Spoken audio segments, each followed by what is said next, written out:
So you are a student who wants to learn the high value skills that will help you grow as a student and become filthy rich.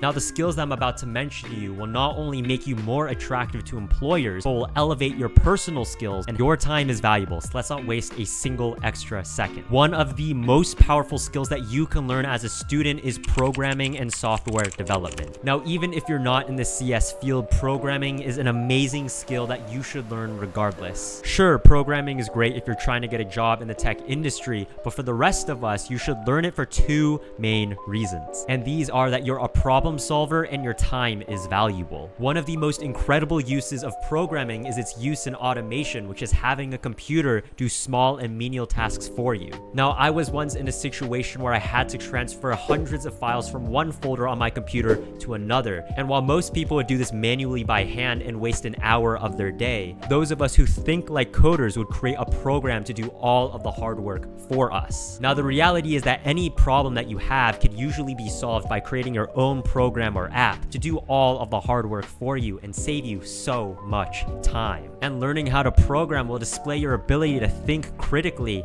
and to design solutions to complex problems, which are key aspects of high-income students. And there are a ton of free resources to learn programming online, so there's really no excuses to try it out at least once if you haven't already.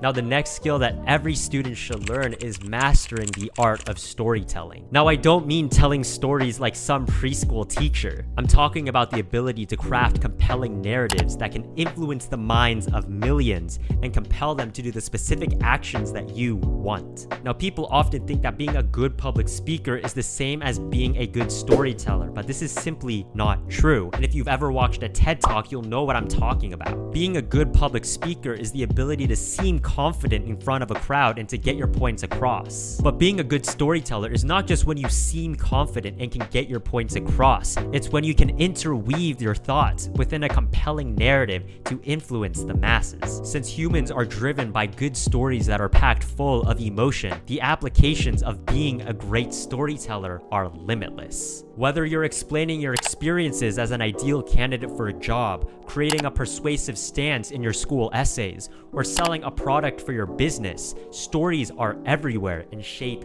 everything. So if you want to learn how to create compelling narratives, just search up amazing speakers online and take notes about what they say, how they say it, and the stories that they tell to convince you to take specific action. Once you do this, incorporate these aspects into your own language and learn to master the art of telling engaging stories. And if you can learn to tell effective stories and to control the narrative, then the world is your oyster. Because stories evoke emotion, emotion evokes action, and actions are what shape the world. The third skill that every student should know is the concept of customer service calmness. Now, this concept sounds a little weird, but it is vitally important in our world today. Because let's face it, no matter where you go, you'll eventually have to interact with people that you don't like and who get on your nerves. But it's these moments where our character is defined by our actions and our ability to keep a calm head even under stress. Like when I was working at Trader Joe's, there were so many times that I would have to talk to customers who frankly I thought were absolute idiots. But working that job was ultimately a blessing because it taught me how to stay calm under pressure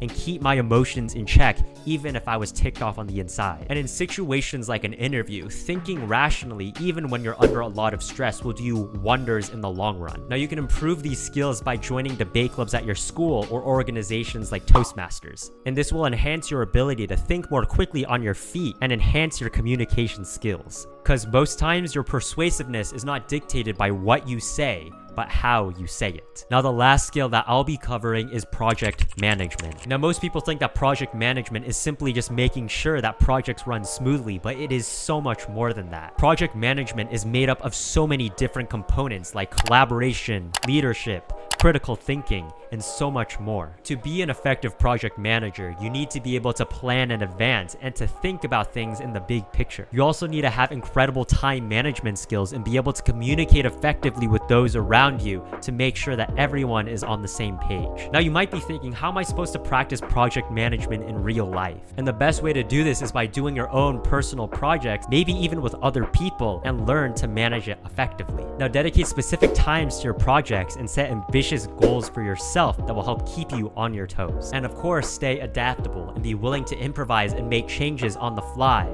that will help you to create an optimal product in the most efficient amount of time. Now, project management skills are actually very easy to learn, and Google even has its own course that you can check out if you want to learn project management on a deeper level and apply it to your own life. Now, I quickly want to mention one more skill, and that is confidence. And I get that confidence might sound a little cliche, but ultimately it's what will allow you to develop all of these skills that I mentioned in the first place. By changing the way that you dress, exercising often, and acknowledging the value that you have within yourself, you will exude confidence. And no matter where you go, when you carry this quiet confidence with you, people will naturally respect you, and your ability to evoke change will increase exponentially. So take the time to level up your own confidence both inside and out, and your future self will thank you. Now, these were 5 of the most important skills that students should learn, and I guarantee that if you learn to implement and apply these skills to your life, then you will be one step closer to becoming rich. But if you enjoyed this video, be sure to hit that subscribe button and let me know if there are any other concepts that you'd like me to cover. But that's it for now. Go out and use these skills to become rich, and I'll see you in the next one.